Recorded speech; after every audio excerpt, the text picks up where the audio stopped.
You are listening to Balloon Killers.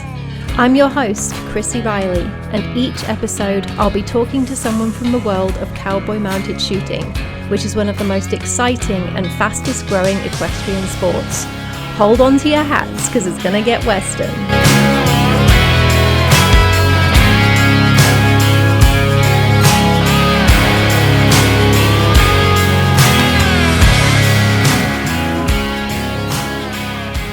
Happy New Year, shooters! We made it to 2025. I hope that you had some happy and restful holidays. I certainly did. I had to work quite a lot over Christmas, as often happens around a holiday. We always seem to have a crisis. So on the run up to Christmas Day, I was working 12, 14, 16-hour days, but I was able to take Christmas Day off and we had a really nice Christmas at home, just a quiet one. And then after Christmas, I did take some shorter days so that I could get some trail rides in and also do some mounted shooting practice. I haven't been to any shoots since the last podcast because we haven't had any in Colorado, but I did go to a clinic with Josh Donis in Erie, Colorado, and the clinic was for people who've started shooting and want to take their shooting to the next level. So something that I was really working on was Mr. Bear has become a little bit sour and he doesn't want to leave the horses when we're standing at the end of the arena. He doesn't want to leave the horses to ride into the arena to shoot the pattern. So I've been trying lots of different things, but at Josh's clinic, what I worked on was riding him into the arena and not shooting the pattern, not even riding the pattern, just letting him walk into the arena, relax, be calm, giving him some pets, telling him he was a good boy and good job, and then walking out to try and sort of lower that anxiety that he seems to be building about going into the arena. And it worked. I'm so happy that it worked. Isn't it nice when something actually works? But it's going to be something that we have to keep working on because it's never going to be fixed in one day.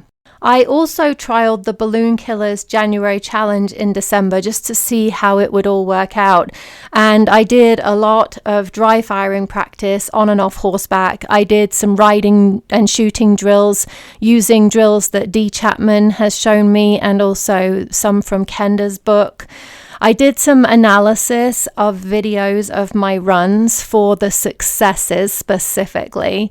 And the way that I did that was I didn't even play the video. I just scrolled through the video really slowly so that I could see each and every shot in slow motion and what I was doing well. I really focused on what I was doing well because it's very easy for me to pick holes in everything.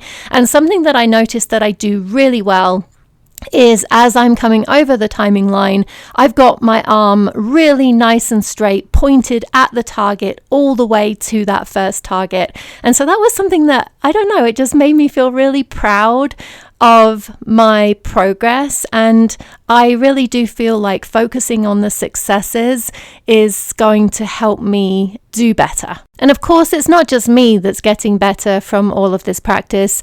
I've noticed that both of the horses are becoming much more comfortable and much stronger doing tight turns around barrels and around cones without breaking gait, which is going to help us get a little bit faster. I'm so excited about mounted shooting this year because there's so many exciting events to look forward to. I decided that I'm going to the Arizona February Queen Creek shoots, and then at the beginning of March I've signed up for a boot camp with Jesse Anderson, Dee Chapman and Matt Jobe in Colorado. 3 days of mounted shooting practice with those experts. Yes, please. And I'm so excited about the progress that I'm going to make with them. My guests for this episode were the people who inspired me to start looking into mounted shooting after I saw them ride and shoot at the Cheyenne Frontier Days rodeo. I talked about this in the first episode, but the way I learned about mounted shooting was seeing Lindsay and Johnson ride and shoot at Cheyenne Frontier Days. I thought it was the most incredible thing. And then the announcer explained that this was actually a sport, not just a trick demo, and I knew I would have to look it it up. I think I looked it up right there and then while we were at the rodeo. And of course, the rest is history. Lindsay Johnson is a wife, a mama, and an animal health specialist with the Wyoming Livestock Board. Of course, as I've explained, she is the Cheyenne Frontier Days track act of mounted shooting since 2014, and she's also on the Cheyenne Frontier Days rodeo committee and has been for 5 years. She was the 2002 South Dakota State Ladies High Point Champion, the 2008 Wyoming State Ladies Level 2 Champion, the 2020 Denny Sonnenfeld Memorial Shoot Reserve Champion Cowgirl, the 2020 Wyoming State Ladies Level 3 Champion, and the 2023 Denny Sonnenfeld Memorial Shoot Reserve Champion Cowgirl. Her husband, Gene Johnson, grew up on a registered and commercial cattle ranch in southeast Wyoming and showed cattle all across the country. He has worked behind the chutes for Cheyenne Frontier Days since 1994, sorting rough stock, and he is also on the Cheyenne Frontier Days Rodeo Committee and has been for 15 years, as well as being the Cheyenne Frontier Days track act of mounted shooting since 2013. He's also the owner and operator of Diamond S Leather.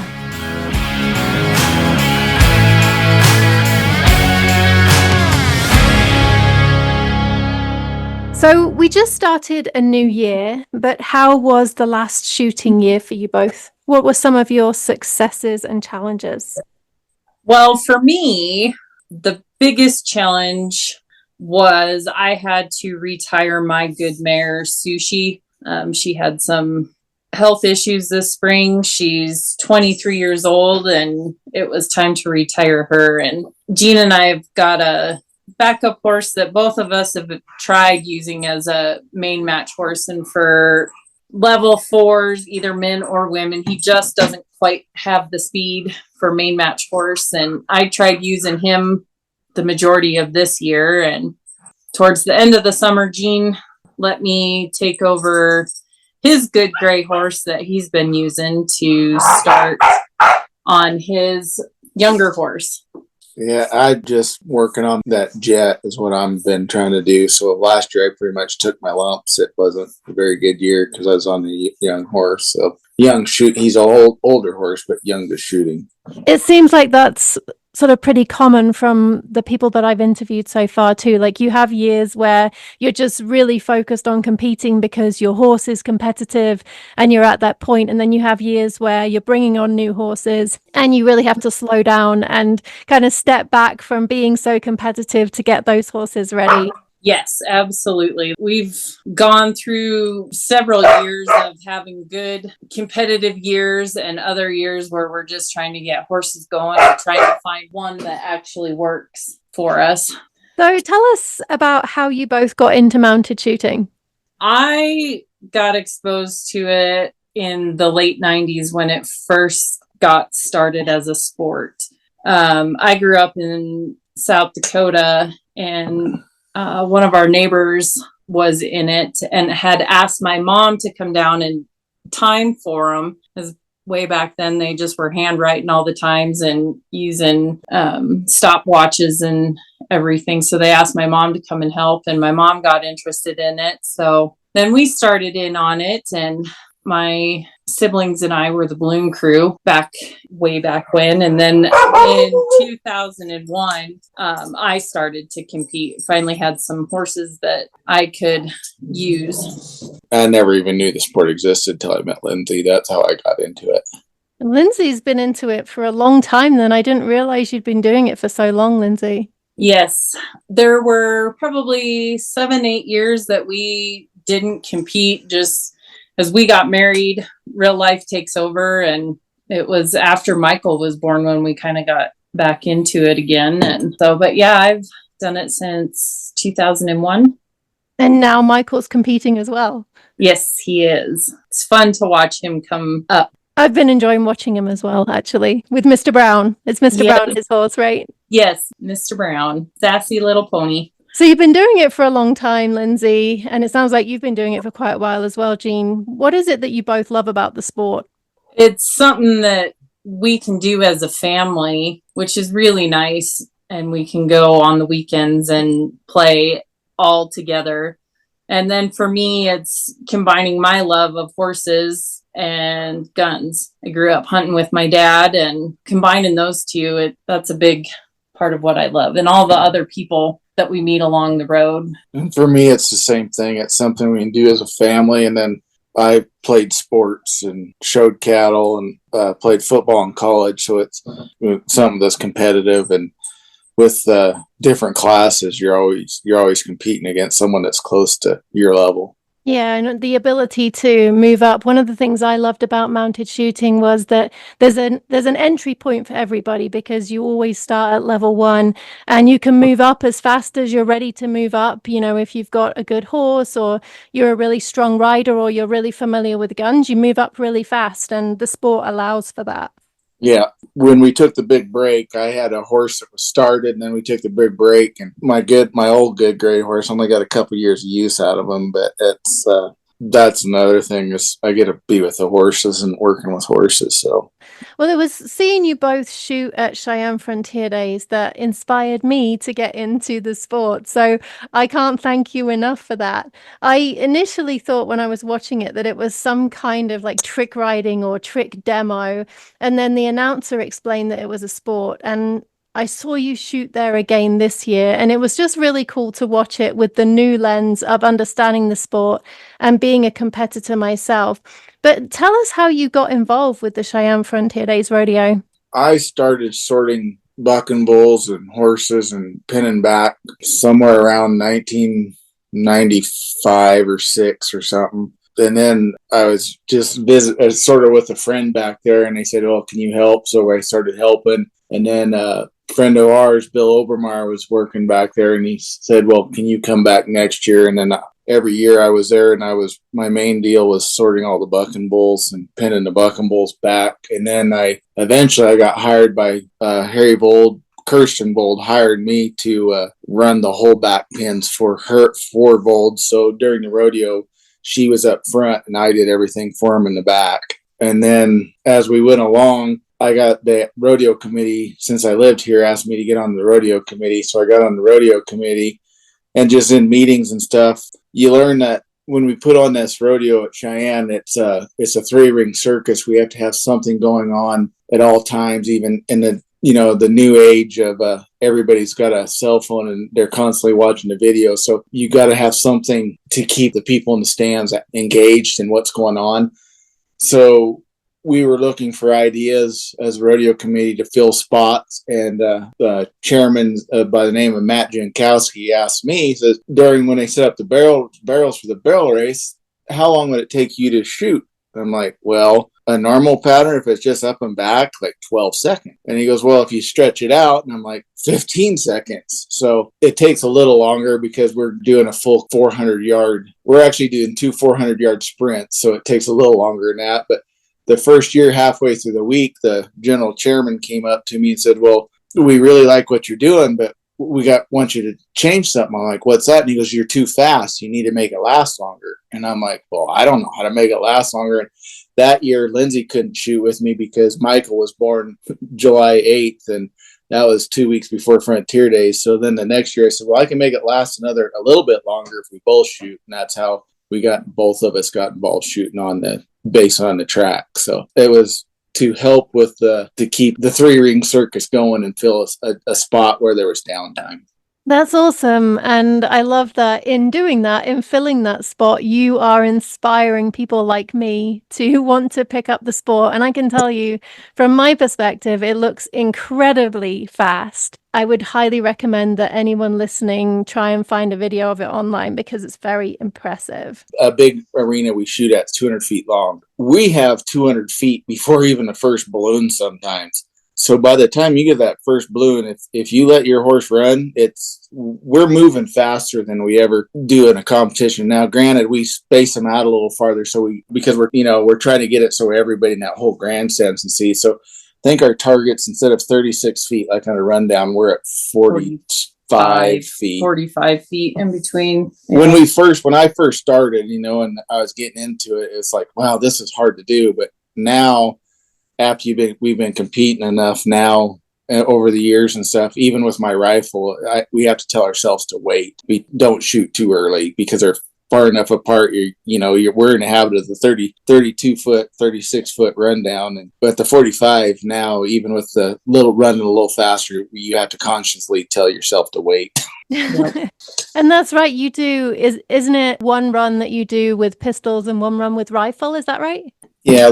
Depending on the year, like now, Lindsay shoots pistol twice. And what she'll do is she'll go strong up one way, and then depending on the mud puddles and everything else on the track, sometimes she'll shoot off or strong. Like I said, there's a big mud puddle. Sometimes she'll scoot over to get out of the mud puddle and shoot cross. Yeah, and more of the cross is just something for me to practice as we go, because like Jean said, you're always telling yourself to wait. And the horse I was on for this year, there was only one day I could get him to go between the camera pit and our balloons. He didn't like it over there. So most of the days I was down the center both ways. But I bet it's great training for the horses too, because there's just so much happening at Cheyenne Frontier Days. There's so many people, so much noise, so many things moving all around everywhere. So it must be great desensitization for your horses. Yeah, we've had some wrecks with armored vehicles, tanks, people all running up on us with a golf cart when their horse wasn't expecting it. And Lindsay this year was leading the horses back, and someone got too close, and was it one of my grade horses went to bucking and about moto. It can get exciting back there with all the train wrecks going on. So, yeah. But it does. You can your horse will see everything, and when we go to a shoot, it's not our horses. When they go to a shoot, it's like a day off to them. It's not like where we tie them up during the rodeo. Because Lindsay and I still sort bucking horses and bucking bulls for the stock contractor during the rodeo as well. So we're doing two jobs at once. So our horses are tied in the back with us when we're sorting, and right where they're tied, the fireworks they launch for the grand entry, the fireworks are right next to them. So they got fireworks going off 50 feet away from them, people walking by. You can get a horse pretty much broke to anything back there with all the stuff that we're going through. The one thing we do have trouble with, not necessarily trouble, but you gotta go back and practice before you go to a regular shoot, because especially with Sushi in her prime, all she wanted to do was run. Sweet. We just get to run in a straight line. So you'd have to just bring them back and take them. It wouldn't take much, but before we'd go off to the next shoot, you'd have to practice a bit to bring them back. Like, no, we've got some turns. We've got, we can't go Mach 9. And whatnot. I can only imagine, actually, because there was a shoot that we did, I believe it was probably at Douglas County Fairgrounds, the last shoot there, and the pattern was the 5 in a row that you shoot going back, or you can shoot it going up or going back before the rundown. And my horse, I shot going up, and so as we turned around to come back and go around the barrel, he thought we were on the rundown, and he tried to take me over the timing line. So I can imagine that there is an element of you've got to retrain them again. Yep, just a few little reminders. And now they're, the horses that we've got there, it really doesn't take much anymore. I could go do it there and then go the next day and go to shoot, and he would be fine. Sushi got into the race. She thought she was a racehorse, and it took her. You had to work on her for a little bit to get her to remember. Now I'm going to change directions a little bit, and I'm going to ask you about your balloon poppers. Do you both shoot the same guns? No, we have we don't have a lot, but I think we have four sets. And then one oddball extra. So Lindsay we actually have 5 sets. Lindsay has a really old set, and they are totally wore out. They are wore out, the one she shot originally. And so it's just one of those that they're just sort of in the gun safe, they're just to look at. I mean, we could rebuild them, but it's more just, let's just leave them the way they were. She wore them out. And so when we got married, we received enough cash and gifts when we got married, so we took the money, and I told Lindsay, and we were just starting to get into it back. She was getting back into shooting again. We took the money and got her consecutive serial number Montados, stainless steel Montados. So that's what we did for our wedding money when we got married. Bought her a match set of pistols. And then she used those for a long time. And then I had some just regular Ruger Vaqueros, but the longer barrels, the 4 3/4 inch barrels. And then Lindsay's mom was letting me, right now I'm using her pistols because she had the old Vaqueros that are with a 3.5 inch barrel. And that's what I've been using, the old style Vaqueros. The grips are a little bigger, so they fit my big hands a little better. And then about a year or two ago, I bought Lindsay a new set of Cimarrons. And that was a game changer for me. They were a little smaller, and I didn't have the issues with slip hammering and that I did with the Montados. I can go back and forth if I have to. It's no big deal, but the Cimarrons were a game changer for me. Nice. And I love that you spent your wedding money on guns and mounted shooting. I mean, that just shows how important this sport has been to the both of you over the years. Yep. It's definitely a big part of our lives. Now, I've seen you posting some really beautiful leather work and leather holsters. So tell us about that. That's because of mounted shooting, actually, because when we got started, I didn't, when we first got married and we're dating and stuff, I was like, well, I'm not going to go spend, even back then, $500 or $600 to go buy a set of holsters and gun belt and all this stuff.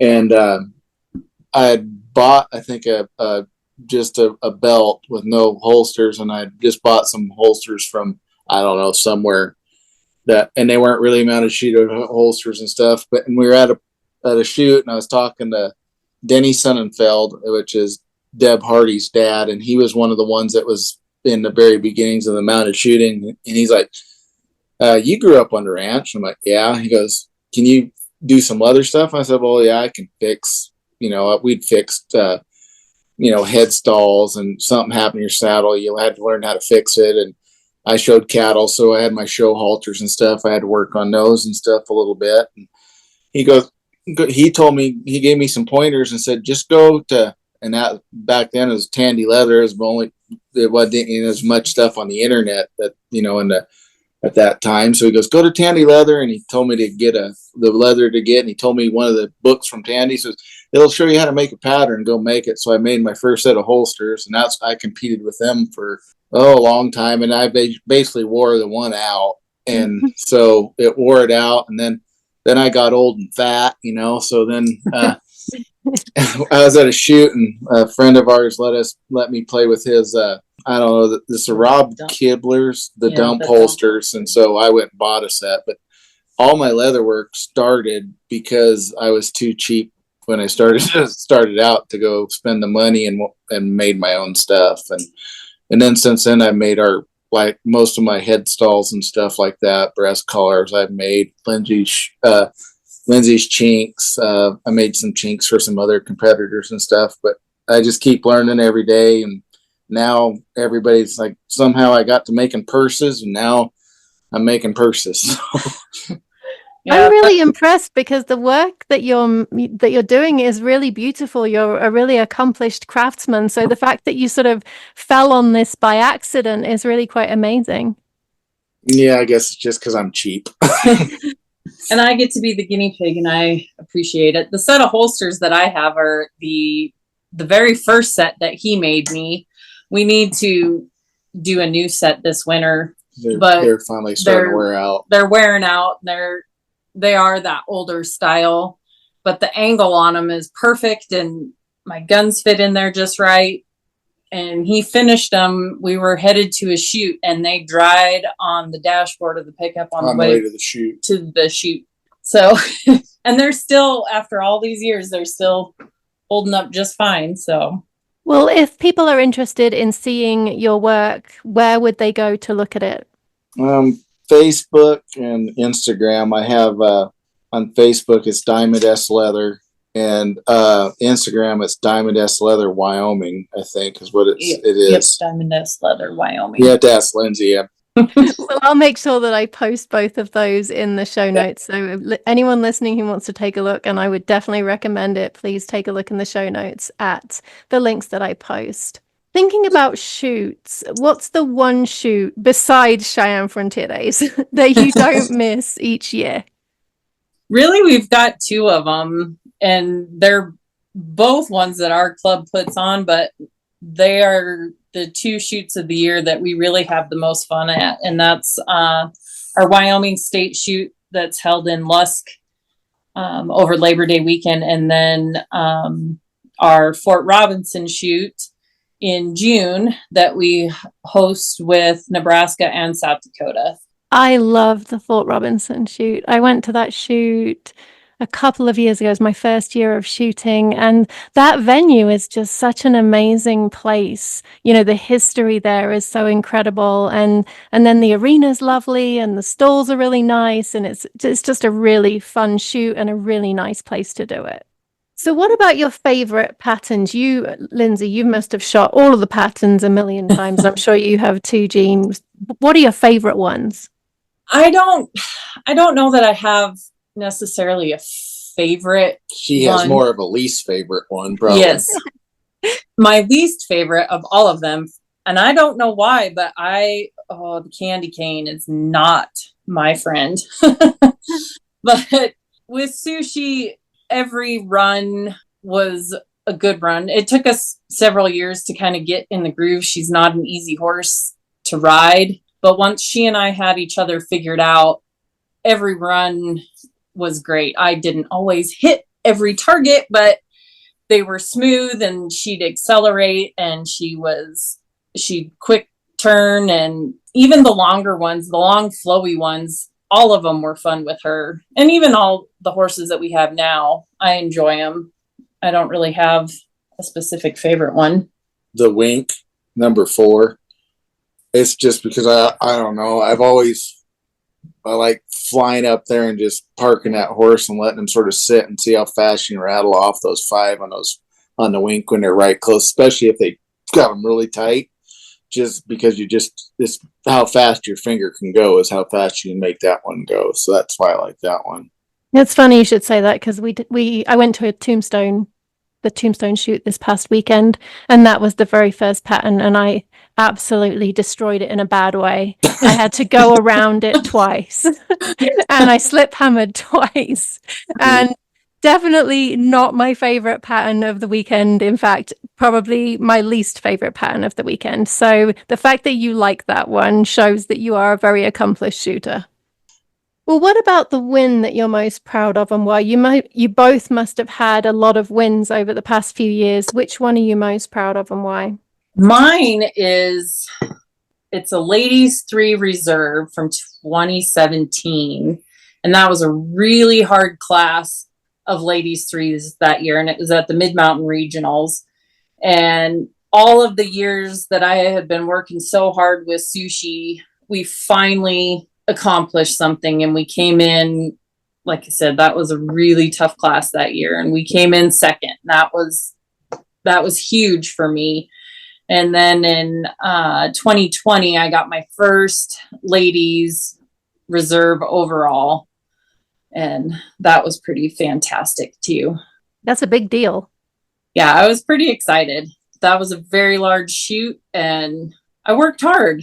Well, everyone knows you both, Jean and Lindsay Johnson, as mounted shooters, and everyone listening to this will know you as mounted shooters, and they may know about your leather work too. But what's a little known fact about each of you? I'm a really bad hermit. Everybody thinks I'm a social butterfly when I'm out in public, because everybody says, well, you know so many people, and I showed cattle all over the United States. So like Lindsay and I have been places where I shouldn't know anybody, and we'll run into somebody I know in some random town we're at. Like, really, I'm a hermit. If I could, like when my dad, he had a ranch in the Sandhills, and if I could have just went to that ranch, I would have never went to town. If there was a reason for me not to go to town, I would have been happy to just sit at that ranch and never go to town. So, and I'm the same way, actually, Jean. I would totally much rather be in my house and never leave. How about you, Lindsay?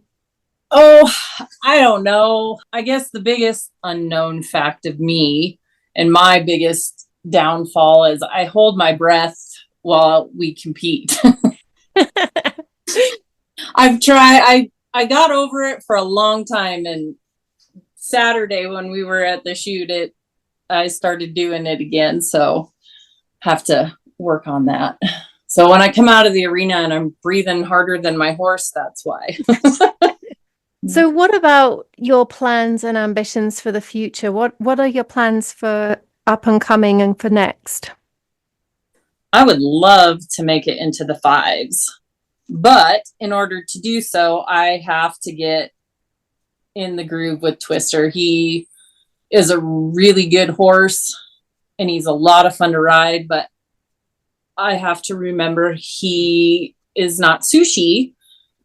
And I found that out the hard way this weekend. I had a really beautiful line that I would have taken her right through. We would have snuck through. And Jean even told me, you got to go wide, because he just doesn't turn as fast as she does. So he and I just need to, I ride him all the time at home, but it's just exercising and keeping him legged up and everything. So now I have to put my time in and practice with him so he and I have each other figured out.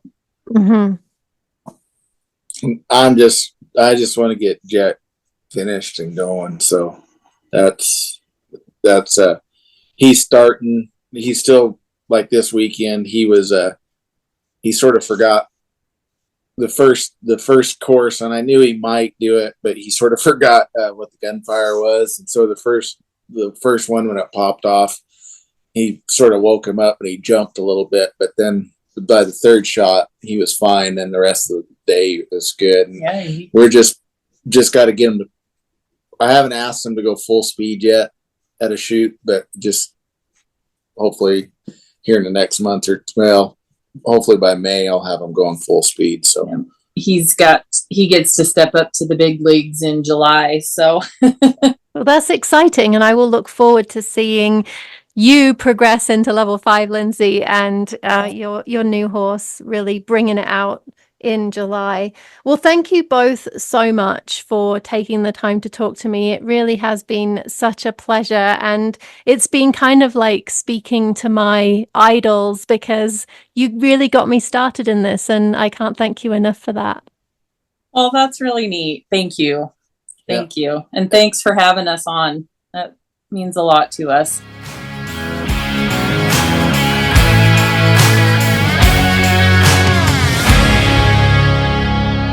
Speaking with the people who started it all for me was truly a full circle moment, and I can't thank Jean and Lindsay enough for how they've changed my life and given me something so positive that has been a real light in some dark times.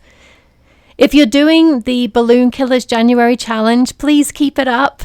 As Pele said, success is no accident. It is hard work, perseverance, learning, studying, sacrifice, and most of all, love of what you're doing.